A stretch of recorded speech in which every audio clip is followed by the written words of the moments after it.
অস্কারজয়ী অভিনেত্রী সুসান সারান্ডন গাজায় যুদ্ধবিরতির পক্ষে হয়েছিলেন সরব, আর সেই কারণেই বড় হলিউড প্রজেক্ট থেকে নিষিদ্ধ হয়েছেন এ অভিনেত্রী। সম্প্রতি এক আলোচনায় নিজের ক্যারিয়ারে আসা সেই ধাক্কার কথা খোলাখুলি জানিয়েছেন তিনি। বিস্তারিত জান্নাতুল দোলনার প্রতিবেদনে।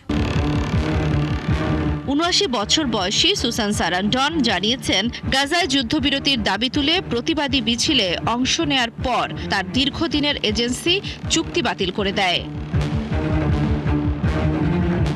তবে থেমে থাকেননি সারান্ডন। তিনি জানান, ইউরোপে বিশেষ করে ইংল্যান্ড ও ইতালিতে নতুন এজেন্টের সহায়তায় কাজের সুযোগ পেয়েছিলেন। ইতালিতে একটি সিনেমা ও থিয়েটার প্রযোজনায় অংশ নেয়ার কথা জানান তিনি। বর্তমানে তিনি মূলত স্বাধীন চলচ্চিত্র ও ছোট প্রকল্পে কাজ করছেন। সারান্ডন স্পেনের উদাহরণ টেনে বলেন, সেখানে রাজনৈতিক ও সামাজিক অবস্থান নেয়ার স্বাধীনতা তুলনামূলক বেশি। ২০২৩ সালে ফিলিস্তিনপন্থী সমাবেশে বক্তব্য দেওয়ার পরই তার এজেন্সি চুক্তি বাতিল করে।